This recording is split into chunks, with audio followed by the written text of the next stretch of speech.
ये घटना कई साल पहले की है।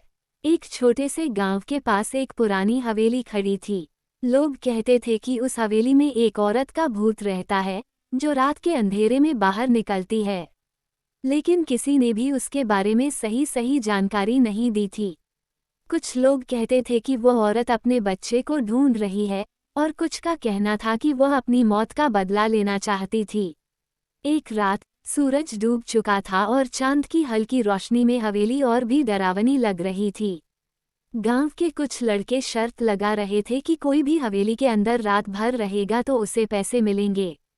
शंकर नाम का एक लड़का, जो बहुत बहादुर था, ने शर्त स्वीकार कर ली।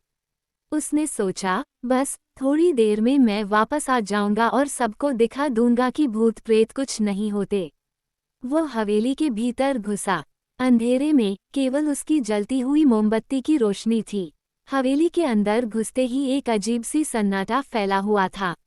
जैसे ही वह कुछ कदम बढ़ता है, उसे एक घुटन सी महसूस होने लगी।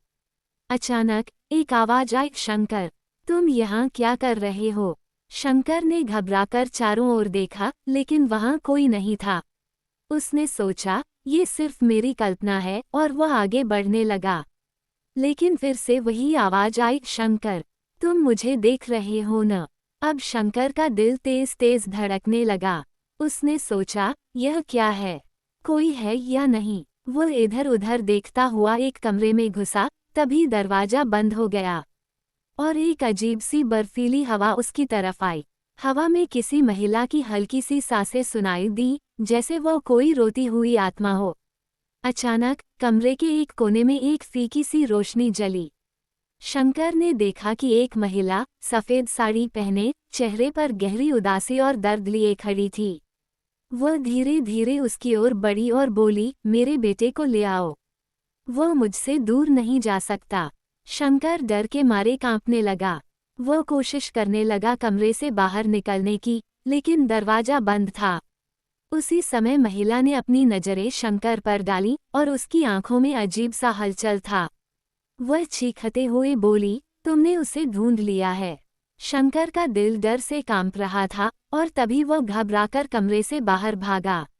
जैसे ही वह हवेली से बाहर निकला, वह पीछे मुड़कर देखा, महिला उसकी ओर दौड़ रही थी। उसके चेहरे पर वो दर्द और दुख था, जो किसी माँ के लिए हो सकता था। अगली सुबह गांव वाले हवेली के पास गए और देखा कि शंकर को बाहर गली में बेहोश पड़ा हुआ था। जब उसने होश में आकर अपनी कहानी सुनाई, तो सबने कहा कि वह भूतनी अपनी मौत के बाद भी अपने बेटे को ढूंढ रही थी। आज भी उस हवेली के पास रात के वक्त लोग जाने से डरते हैं, क्योंकि कोई नहीं जानता उस औरत के बेटे का क्या हुआ था और वह अब भी क्यों हवेली में दिखाई देती है। योजक चिन्ह, योजक चिन्ह, योजक चिन्ह। ये थी एक डरावनी कहानी। तुम्हें कैसी लगी?